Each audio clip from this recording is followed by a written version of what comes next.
Oktubre 2016 nang bumisita si Pangulong Rodrigo Duterte sa China para sa isang state visit. Bumalik siya nitong Mayo.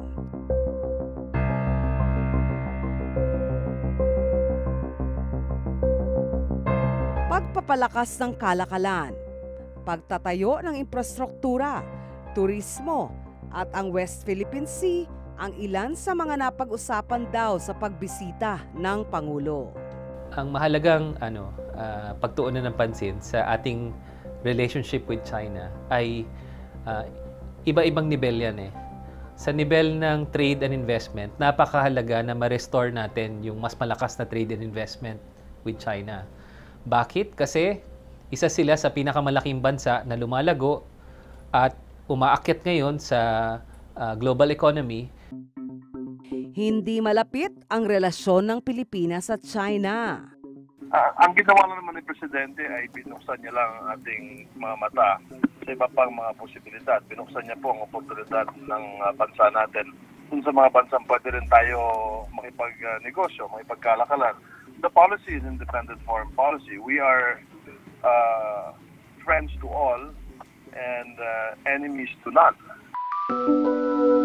Mainam na desisyon daw ang pagtungo ng Pangulo sa China.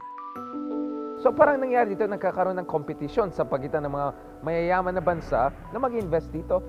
Tayo makipag-benefit dyan eh. Tayo mag-benefit dyan. So sa dulo, pwede natin expect by the end of the third administration, mas maraming kalsada, mas maraming highways, mas maraming railways. 2 beses nang bumisita sa China si Pangulong Duterte sa nakalipas na taon. Ayon sa Administrasyong Duterte, may $44 billion na loans and grants ang naipangako sa Pilipinas ng pamahalaan ng China. Karamihan dito ay para sa mga proyektong pang-infrastruktura. Pero lahat ito ay pangakong mga proyekto pa lang. Sa datos ng Philippine Statistics Authority, bumaba ang halaga ng foreign investment ng China sa Pilipinas.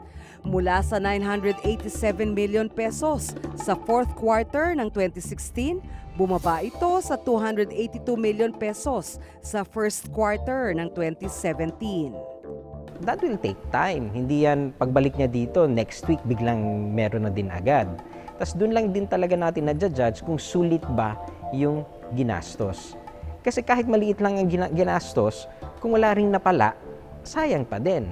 Pero malaki man ang ginastos, kung malaki din yung magiging benefit, pwedeng masulit pa din yun, di ba? Pero batay sa pagsusuri, questionable ang ilan sa mga kumpanyang Chinese na katransaksyon ng Pilipinas at lumagda sa Memorandum of Understanding. Kabilang dito ang China Road and Bridge Corporation, China Harbor Engineering Company at CCCC Dredging Company. Lahat ito ay subsidiary ng China Communications Construction Company Limited o CCCC. Ayon sa World Bank, ang CCCC at lahat ng subsidiaries nito ay hindi pwedeng tumanggap ng mga kontratang pang-infrastruktura dahil sa mga dating maanomalyang proyekto nito. Ang pagbabawal na ito ay mula 2011 hanggang Enero 2017. Ayon naman sa palasyo, hindi pa pinal ang mga Chinese company at dadaan pa sa bidding ang proyekto. Sa pag-aaral na ginawa ng Philippine Center for Investigative Journalism o PCIJ, lumilitaw na ilan sa mga kumpanyang Pinoy na kasali sa mga proyekto ay wala pang karanasan sa malaking infrastructure projects, walang kita at maliit ang kapital. Ang ilan ay hindi rehistrado sa Securities and Exchange Commission o SEC. Kabilang dito ang Philippine State Group of Companies at Zonar Construct. Oktubre 2016, pumirma ng kasunduan ang mga kumpanya ng Pilipinas at China ukol sa mga proyekto aabot daw sa $7 bilyong. Ang Zonar System Solution, November 2016 lang nagrehistro sa SEC. Disyembre 2016 naman ang MVP Global Infrastructure Ventures. President has alter egos. He has cabinet members who who run their departments.